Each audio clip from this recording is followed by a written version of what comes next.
two countries that call each other brothers, just by the way, and they're doing it even after the strikes against each other.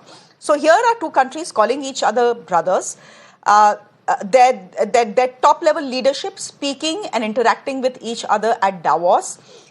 Their navies conducting joint exercises barely a week ago, and then they go and launch missile strikes against each other. Ho kya raha hai?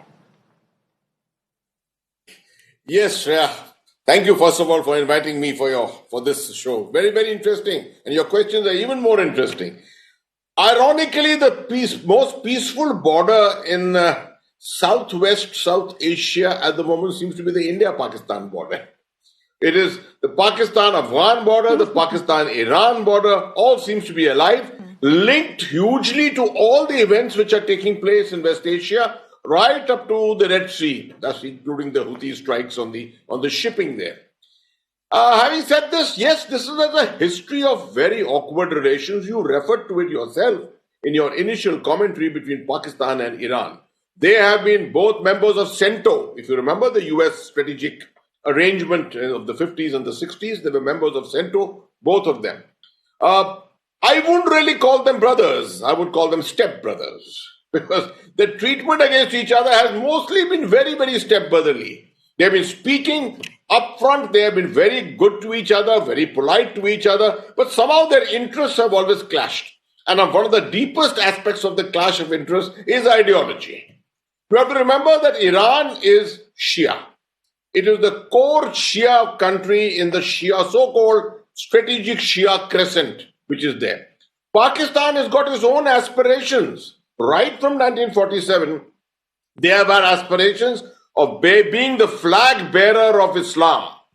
Today, 225 million nation, second largest perhaps or third largest Muslim nation of the world, they consider themselves, and now having been nuclear armed too, they consider themselves as virtual leaders of the world. The only thing which is lacking in this whole thing is their economy. So this aspiration always keeps driving Pakistan.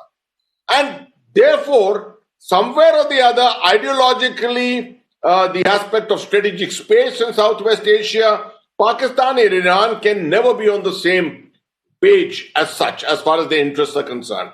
The one thing which is there is they are members of the SCO. They are both allies of China, virtual allies of China, and I'm in very good relations with China. The area of the Indian Ocean, the Northwest Indian Ocean area, very crucial zone these days, is also an area of commonality for them. After all, the whole Makran coast, it goes up right up from there to Chabahar. So geographically, geopolitically, in many ways, their interests are common, but yet at the same time, their interests are also very different. So, and a conflict at some stage is inevitable, but I don't think this conflict is going to go to the next step. It may have one or two more exchanges at the maximum. This is messaging which is going on at the moment. Pakistan, because of the pressure it has been under from the Western world, from different quarters, I don't want to name them, has got itself somehow into the network which is pushing Iran. Iran does not want to be sandwiched between the Persian Gulf, West Asia and Pakistan. And therefore, it has demonstrated its capability to hit out and retain its interests. But Maruf Raza, is that exactly what Iran also did 2 days ago? After all, look at what has happened in Iran in the last 1 month. First, you have 100 people dying in twin bomb blasts, an attack that was carried out by ISIS. Then you have a border town barely 60 kilometers away from the Pakistan border, where a police station comes under attack and 11 police personnel are killed. So when Iran says this is an act of self-defense, why should we not believe it? Because India's stand is that we are backing Iran if this was an act of self-defense. And India seems to be suggesting that we are buying what the Iranians are telling us in the world.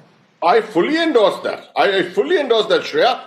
It is what India has said, that is an act of self-defense, is actually what it is. It is an act of self-defense, because all this while it was being pressured from the western side. Now it's from the east that all of a sudden this pressure, strategic pressure is coming on it. And it had to hit out. Otherwise it was going to get constricted in a very big way.